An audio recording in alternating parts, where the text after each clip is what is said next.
ان عدت الشہور عند اللہ 12 شہرا، اللہ کے ہاں مہینوں کی تعداد 12 ہے، فی کتاب اللہ، اللہ کی شریعت میں، اللہ کے قانون میں، تکوینی بھی اور تشریعی بھی۔ یوم خلق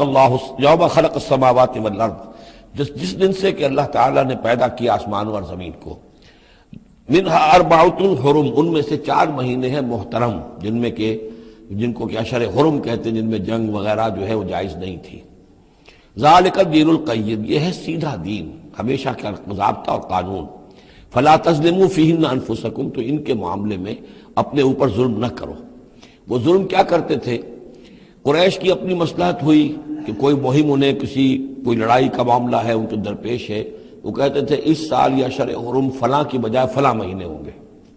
وہ کیلنڈر کو الٹ پھیر کرتے رہتے تھے کہ اس مرتبہ جو ہے یہ عمرے کے لیے مہینہ رجب کا نہیں ہوگا، فلاں ہوگا۔ اس حوالے سے وہ کیلنڈر جو تھا ڈسٹربڈ تھا، لیکن ہوا ایسا ہے قدرت خداوندی سے کہ جس سال آپ نے آخری حج کیا ہے، حجۃ الوداع،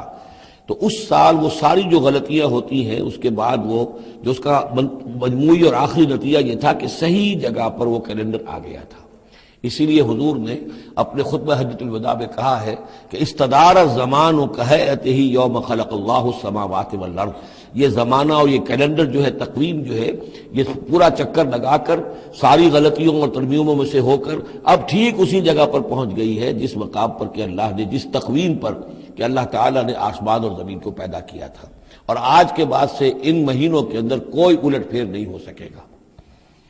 وَقَاتِلُوا الْمُشْرِكِينَ كَافَّةً كَمَا يُقَاتِلُونَكُمْ كَافَّةً، اور مشرکوں سے بھی جنگ کرو ایسے ہی سب کے ساتھ، جیسے کہ وہ تم سے جنگ کرتے ہیں، جڑ کر، حل حال میں اور جمع ہو کر۔ وَاعْلَمُوا أَنَّ اللَّهَ مَعَ الْمُتَّقِينَ، اور جان لو کہ اللہ تعالیٰ جو ہے متقین کے ساتھ ہے۔